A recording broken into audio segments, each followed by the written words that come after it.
Yep, it's me again, Stan with Intentional Farms. Today is June 26th, 2025, and it's a bit of a time for a pig update.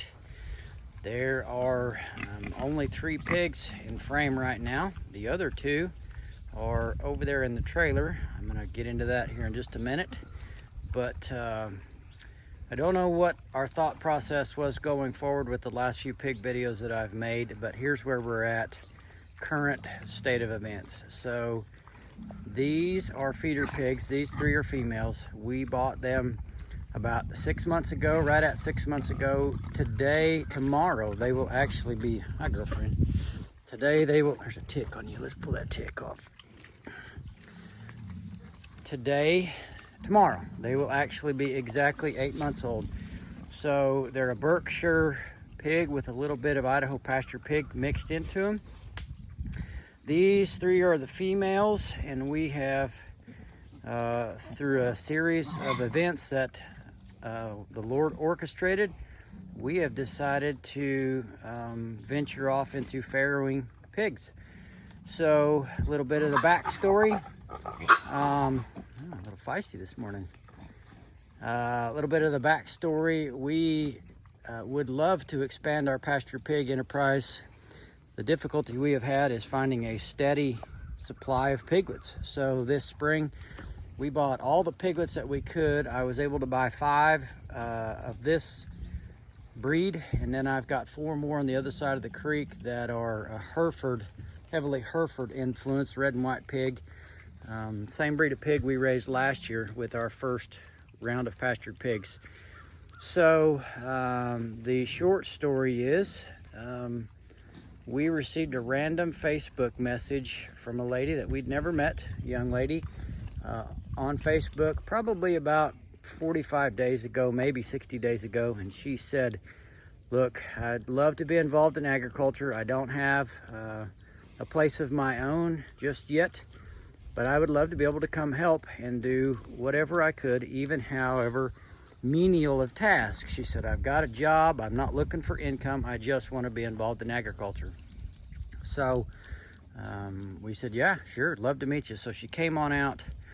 The more we talked, the more we realized that this was a total God thing, because we had actually had a intern position out there in the spring looking for somebody that could maybe that had some farrowing experience and that was willing to come kind of link arms and join up with us in this enterprise. Well, long story short, she has operated a school farm, high school farm. She operated it for several years while she was there, and then when she was working on her bachelor's degree, she was a farm manager. And I'm quite certain she has forgotten more about breeding pigs than I'll ever know. But through the story of the conversation, she said, I would love to do some farrowing. She said, I'm familiar with AI and all of that. So the thought process 6 months ago was we were going to raise these 5 as feeder pigs and just kind of keep moving forward with feeder pigs. Now we've realized the value of having a pig that we can handle. My kids get out here and waller all over these pigs. They are friendly, and they are definitely interested in staying behind a hot wire. They're already accustomed to the system that we have in place. That 2-wire hot wire is all that keeps them in. Well, the electricity that's in it. But they've figured it out. We haven't had a single pig. Well, I take that back. We did have 1 pig get out one day, but hasn't happened in months.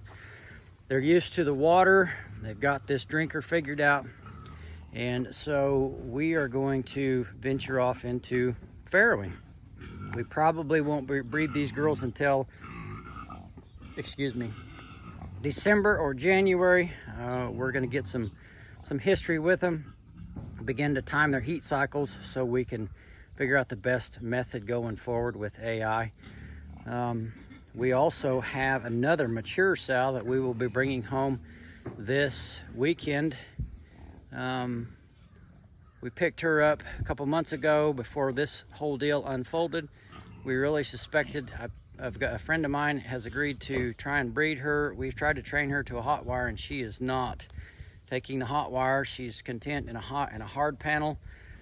containment, but he is like a bigger pasture that has actual hard fencing. I'm not talking like a barn system. I'm still talking on pasture, outdoors, but more of a hog panel type situation instead of that hot wire. So what we intend to do, we're going to bring her home this weekend. We're going to have a bigger hog pen situation with hard sides on it for her.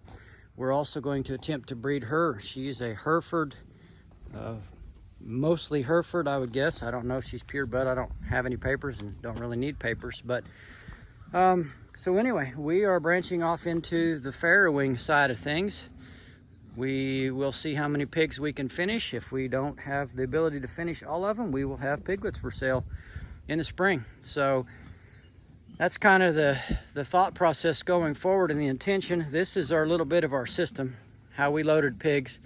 So the pigs have got a pretty big area right here. I just scanned over there.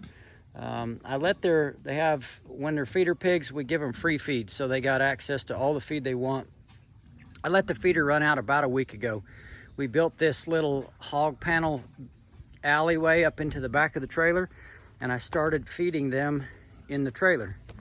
And they would come and go, and they got real used to it. They got familiar with it. I even parked the trailer there before I started feeding them in it, because pigs are pretty intelligent. They will notice new things, and it takes them even longer to get used to it. They're pretty slow to trust, but once you have their trust,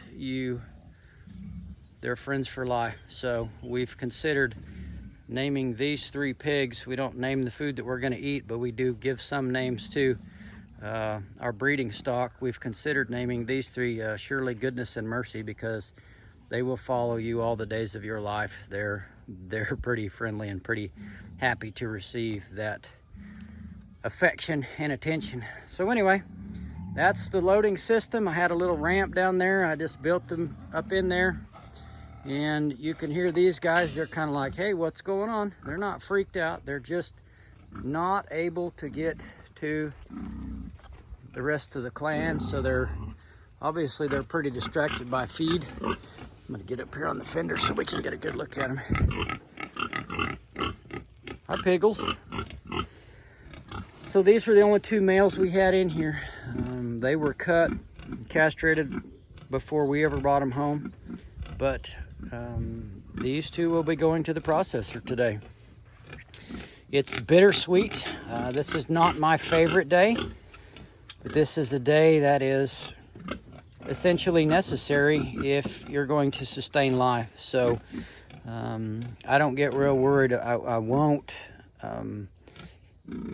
get to where I'm worshiping this pig, but I do respect the fact that they are going to a higher and better purpose to provide sustenance and nutrients to our family.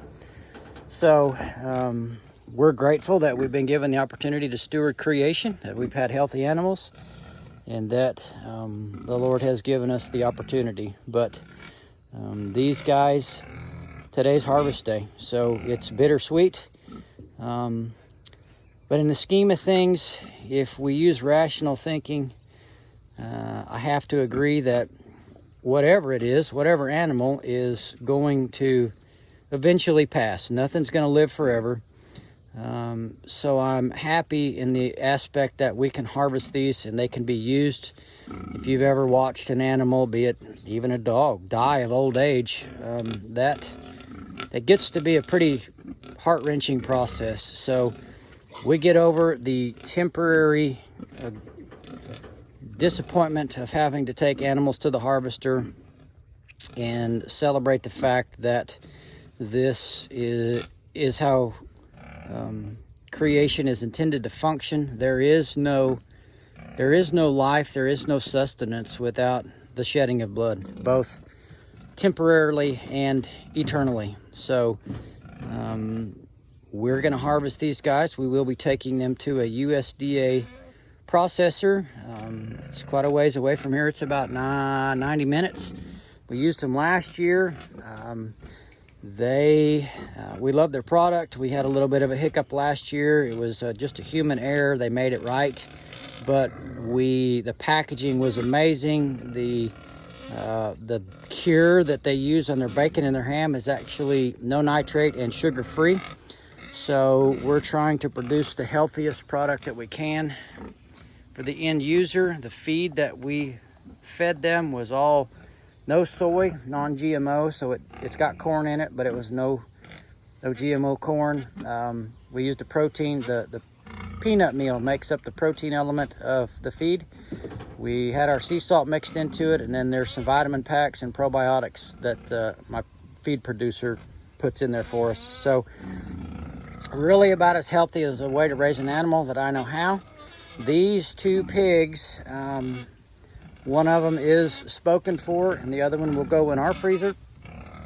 We had really thought we were going to have 5 pigs to market by this time, but since we decided to keep those 3 gilts and see how it goes with breeding them, we have backed our marketing down to the aspect of this one of them is already sold and the other one's going to go in our freezer. So it is what it is. We're grateful to have had the opportunity to have the ability, the knowledge, the land to do it. We're continually trying to remind ourselves and our kids how blessed we truly are to have this opportunity. While it is a lot of work, it ain't easy, but our intention is to raise, whoa, big boy, to raise as high quality of food as we can for our family, and eventually we will have enough to market to the public. And by processing these USDA, when we get the opportunity to ship, we will be able to ship product. If you can see a little bit of that on their back.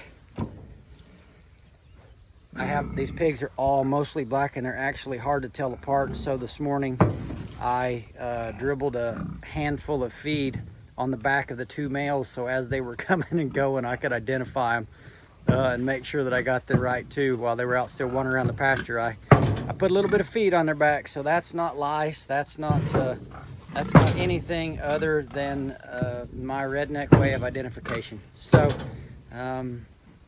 anyway, I guess I probably should have had this turned all along, but if you're watching on a phone, maybe you can turn it sideways. But that's the story of the pastured pig current situation in June of 2025.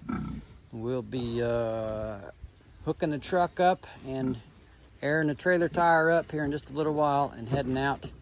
The actual processing day is tomorrow, but being as they're 90 miles away, I can't get them there in time, so I'm going to drop them off the day before.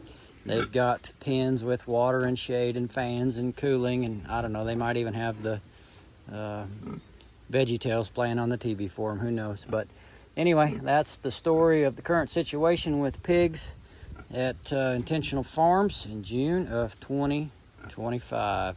Blessings. Have a great day.